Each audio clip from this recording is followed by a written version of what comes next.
Mheshimiwa Lissu anaendelea kumdodosa mkuu wa gereza ambaye ni Bwana Jela. Mheshimiwa Lissu, mmeleta PCO hapa.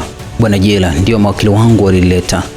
Jaji, wakili wa serikali, nenda kaongea na shahidi wako anajua. Mheshimiwa Lissu, sasa shahidi, nataka tuzungumze juu ya utaratibu wa mazungumzo kwa wafungwa au maabusu.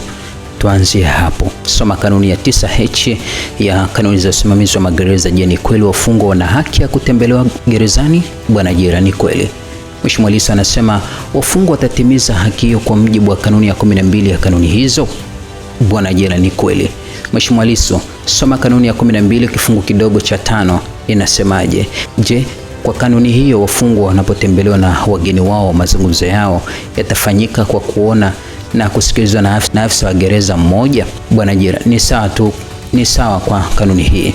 Mheshimiwa Lissu, inahusu wageni wote wa wafungwa? Bwana Jela, inategemea. Mheshimiwa Lissu, utaratibu wa kutembelewa wafungwa wa kifo na wa kawaida ni wa tofauti? Bwana Jela, inategemea.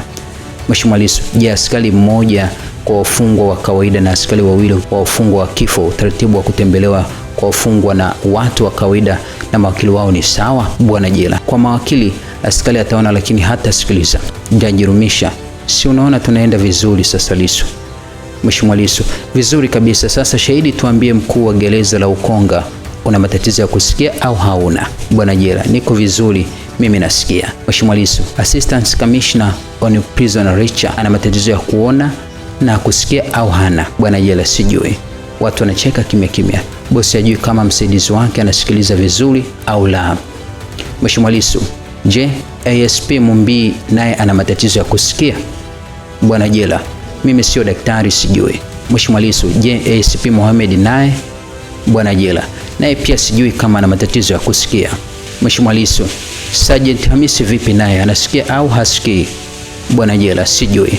Mheshimiwa Lissu, Inspector Stima Legal Officer naye vipi, anasikia? Bwana Jela, naye pia sijui. Mheshimiwa Lissu, wale akina mama watatu wanaofanya kazi admission office wana matatizo ya kusikia na kuona au hawana? Bwana Jela, sijui. Mheshimiwa Lissu, Corporal Dani mtunza fedha naye vipi, ana matatizo ya kusikia au vipi? Maana na yeye mara zote huwa yuko ofisi ya admission. Bwana Jela, sijui. Mheshimiwa Lissu, wale maaskari ambao huwa wanatoka na mimi ninakolala na kunileta kwako Inspector Kais na Mwingia pia huwa wana tatizo la kusikia? Bwana Jela, sijui. Mheshimiwa Lissu, waeleze majaji umefanya kazi magereza kwa miaka mingapi? Bwana Jela, ni mingi tu. Mheshimiwa Lissu, mingapi? Bwana Jela, zaidi ya 25.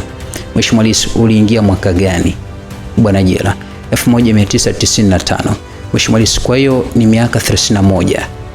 Bwana Jela, ndio. Mheshimiwa Lissu, umepitia mafunzo mbalimbali jadi kufikia cheo ulicho nacho sasa? Bwana Jela, ni sahihi.